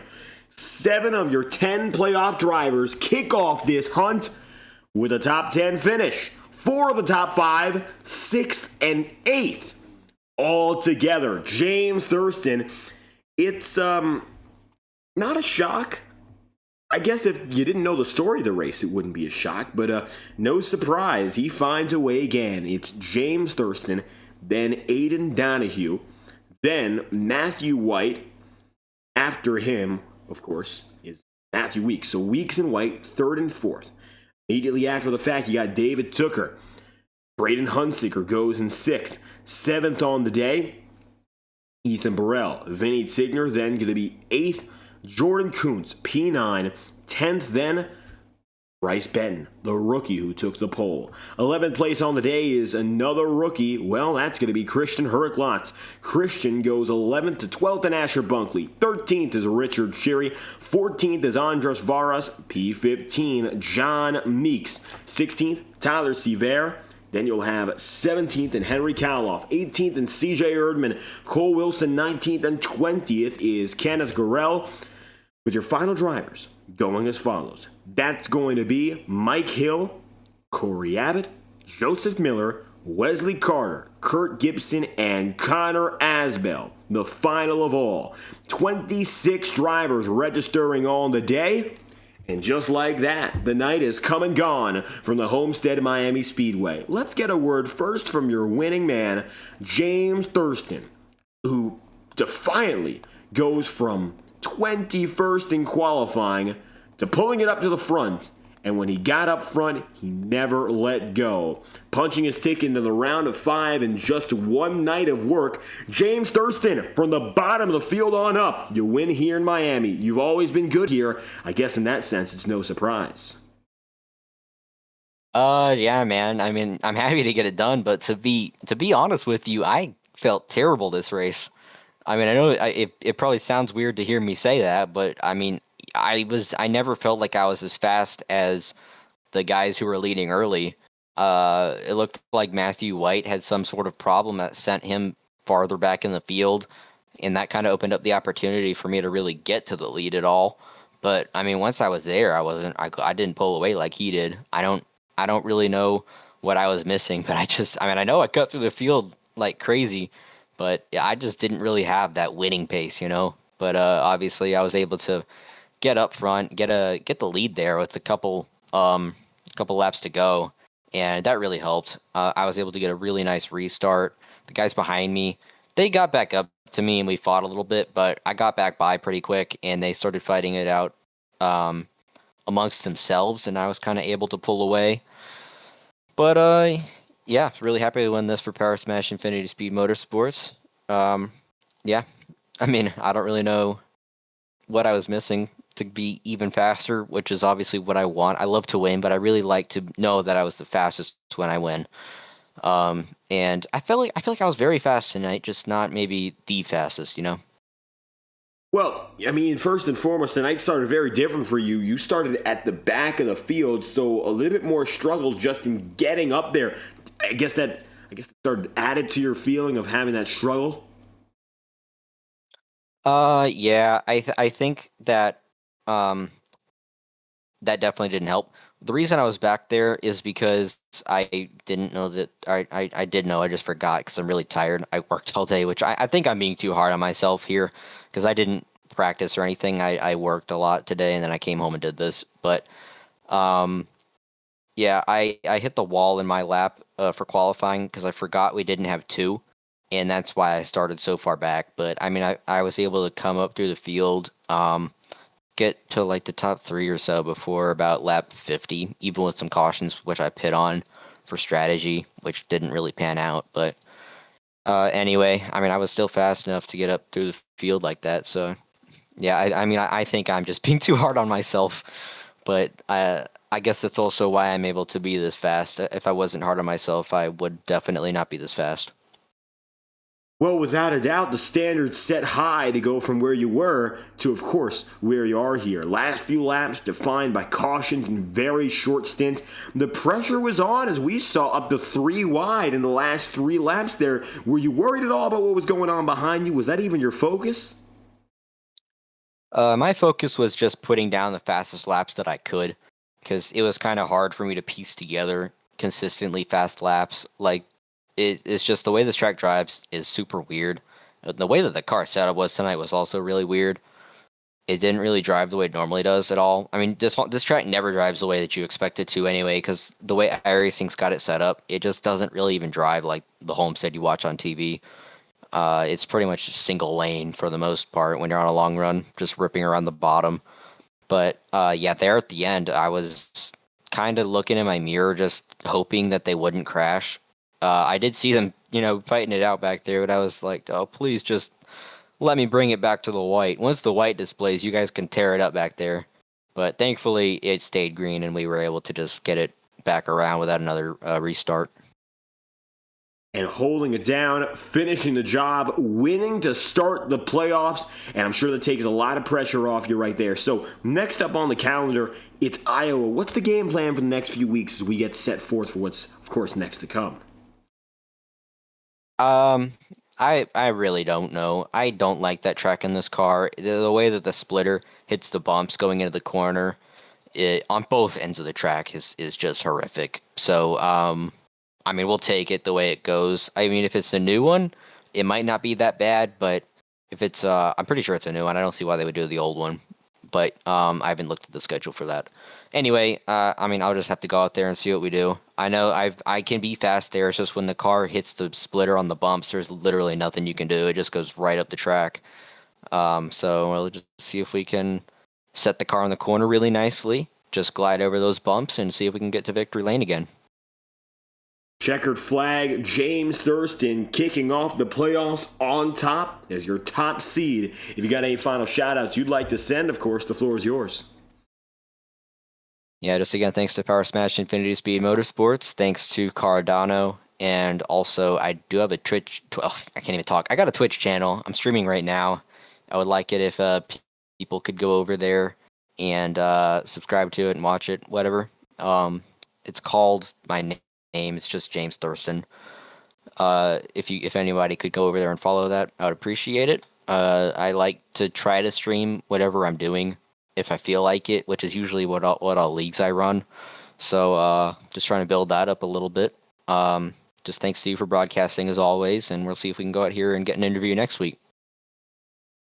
Winner from Miami, James Thurston, does it once again. Thank you for your time.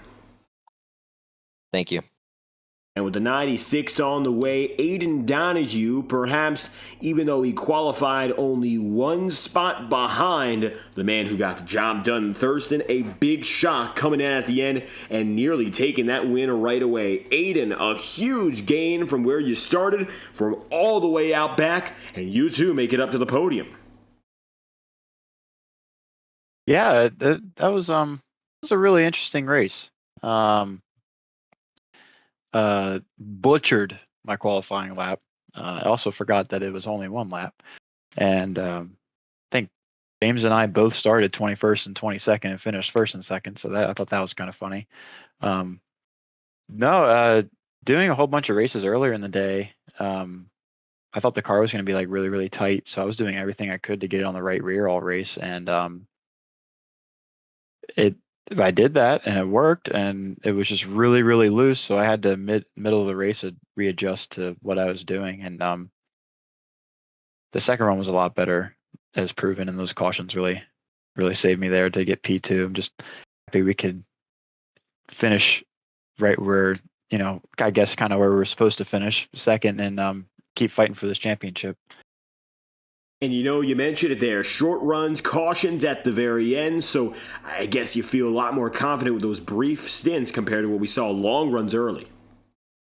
Yeah, it's just the track. Normally I'm a long run guy, but I'll be honest with you, I could not figure out what to do on the long run tonight. I didn't know if it was straddle the seam or wrap the line or run in the middle of the racetrack. It just seemed like whatever I did was wrong, and this is one of these tracks I'm not really that good at. But yeah, the short runs definitely helped. And so, of course, one thing we saw tonight that was big for you, 22nd to second, you and James Thurston started together and finished together just 20 spots higher. Were you keeping count of that at all? Because you had to go from as low as 25th, in fact, to even get to this point. Well, like I said in the beginning, I thought qualifying was going to matter quite a bit, and luckily for us, it really didn't. We were able to pass, which was fun, but I wasn't keeping tabs with it. I mean, like in the middle of the race, when I was running behind him, I was like, oh hey, we're 4th and 5th now, and I kind of just like, I really just stayed on James's back bumper the whole race. I didn't really have anything for him or Matthew. I think either of the Matthews should have won this race.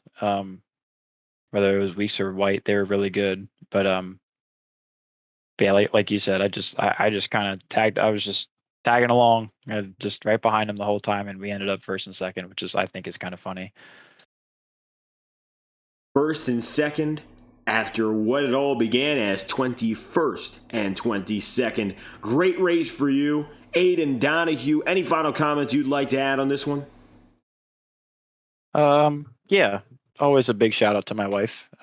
She's again my biggest supporter and always is my biggest cheerleader through this stuff. And obviously, big shout out to you guys, FTN Broadcasting, for making these races actually worth rewatching and stuff. Especially your commentating is awesome. But that another shout out to all the guys on the It's Showtime 82 channel.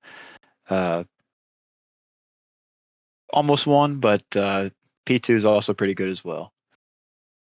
Aiden Donahue, runner-up all the night, and a strong start to a rookie podium, of course, playoff run with that podium. Thank you for your time. Yes, sir. Thank you. Donahue on his way. One more to hear from. That's the number 11, Matthew Weeks. Weeks ends the night with a top 3, and this one was not easy to attain. We had the top 5 drivers, all playoff guys with 2 laps to go, and fighting against the best of the best. Matthew, you find yourself on the podium again. Luckily, I guess it's a good way to start the playoffs off. We had the win in the bag there, then that caution come out, so... Oh, no, I'll still take it. Now, by all accounts here tonight, tricky to deal with strategy. We had a lot of long runs early, broken up by yellow flags, short runs, long runs, and Homestead, difficult to manage. We saw some big tire wears. So how did you approach the race first and foremost? Could you walk us through that? I just knew, knowing Homestead is, I knew we were going to have long runs, and I knew tires were going to come play, so...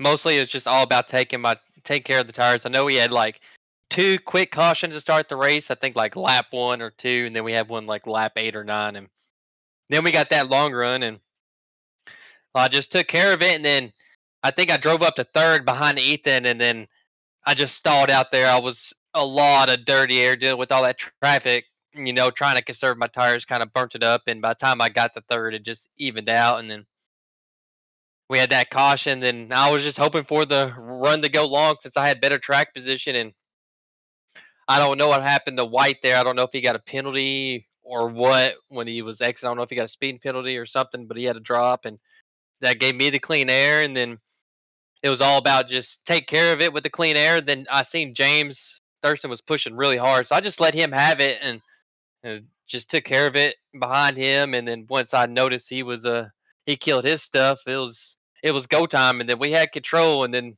like I said before, that caution, I think about 110, 100, right in there, kind of took it away from us because I felt like we had it in the bag. And of course, we saw those late race cautions really change things around. Pit road, everyone came in, everyone on the same set of tire. One thing about this track, Homestead-Miami, that's so unique, you can go to the high side, you can go to the low, you can basically go anywhere, and we really did see you just about everywhere you like. Was there any groove that really called out to you in particular? The seam, like wrapping that bottom seam right there, I felt faster. I tried the outside a couple of times, to build a run. And it was good to get underneath someone, but I wasn't that great. And the one time I really drove it in there hard, at one of the restarts when I took the lead back and I was defending it from Thurston when he got underneath me, I drove it in hard and hit the wall, but I felt the bottom was the way to go. I knew the outside, you can carry the speed on exit, but like the entry speed in the middle of the corner, like right there on the seam, just felt really comfortable to me. I felt if I went lower, I would get really loose coming up out of the corner. And then if I ran high, I'd be really tight on exit. So I felt like the seam on both sides of the track was really the best line for me tonight. And right there, rolling with the seam, everything works out. Matthew Weeks, playoff racing begins, and you'll take third. Until we head to Iowa for our next one, any final comments you'd like to leave us with? Shout out to you, man. Always up here doing this by yourself. I can't wait to go back and watch the race. It was some hard battling up there. Shout out to all my buddies who showed up tonight: Ethan, David Tucker, Corey Abbott, Kurt, all my, Vinny let a couple of them join in tonight to race and show up. It's just starting the playoffs, and it was our first race. So I'm glad he let them race, and we all ran good. I hope they come back and race more. I've been trying to get more of my friends to come in and fill up more, seats in this league because it's a good league, a lot of green flag laps. So hopefully we get these guys showing up on a week-to-week basis. Everyone that runs the league, Vinny, Carter, man, they do a great job running this. I've been a part of this, I think 3-4 seasons now, almost 2 years, and I just randomly found this league one weekend, and they brought me in, and it's been a blast. So shout out to those guys for running this great league. They do a hell of a job, and everyone tonight knew we had a good runs. I know there were some cautions, but man, always give a shout out to these drivers in this league. We always have green flag runs and run good and hard battles. And shout out to my buddy Justin Vandermeer at JV Designs who paints these beautiful schemes. We might bring a new scheme here soon. I think we're going to switch up the black to a white. We don't know yet. We've been talking about it, so we might bring that here before the season's in. So shout out to him and my buddy John Cutlip at JD Designs. Don't forget, hit those guys up on Twitter. They make amazing paint schemes, and everyone that watched tonight. So, yeah. Matthew Weeks wrapping up the podium and taking third today from the Homestead-Miami Speedway. Thank you for stopping by. Thank you, man. You have a good one. And so while Weeks goes from 5th to 3rd, Aiden Donahue goes from 22nd to 2nd. And it is James Thurston who goes 21st to 1st. Winner from the Homestead-Miami Speedway. And he starts the podium running, the playoff running as well, with a bang. He's looking for redemption. He's looking for a title. And what better way to do that than to win? I don't think there is any. Well, with that being said, we'll take a week away from the action on FTN and return next Saturday night from the Iowa Speedway to continue coverage of Saturday Night Thunder. Thank you for tuning in to tonight's racing, the 10th of our season here in the Grand National Series, as the virtual Homestead-Miami Speedway plays host to the Miami Madness 180. From the Saturday Night Thunder Grand National Series, I've been your host, David Croyd's commentating and producing. If you enjoyed, leave a like on the stream and subscribe to the channel. Thank you for for tuning in tonight. Congratulations to James Thurston on his 4th win of the season. We'll see you next Saturday night. Thank you for tuning in. We hope you have a fantastic night. Racing isn't easy, but experiencing it is.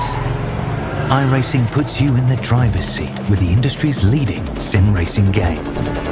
Drive on laser scan replicas of the greatest racing circuits from around the world.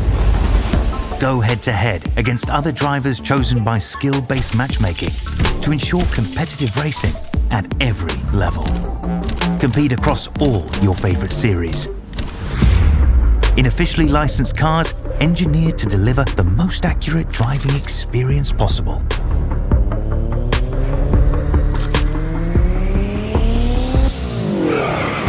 Join a race or host your own with players from across the globe.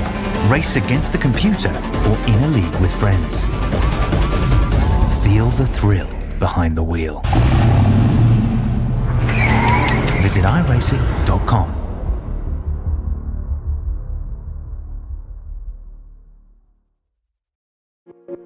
Boundless makes its presence felt. It will not be ignored. We're helping turn ideas into reality with a wealth of building products that take every architectural style to the next level. This is what it's like to imagine, build, and transform anything we want into exactly what we seek. This is what it means to be boundless.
Welcome to the Underdog Racing Podcast, where we talk to NASCAR drivers from all over the great country of America. Each week, we chat about the latest races, share stories from the track, and get to know the drivers behind the wheel. We break down the action, hear from drivers about their experiences, and dive into what drives them to keep racing. Whether you're a longtime NASCAR fan or just curious about the sport, this is the place for you. So tune in to the Underdog Racing Podcast, your inside look at the world of NASCAR. Catch us every Wednesday at 6:30 Eastern.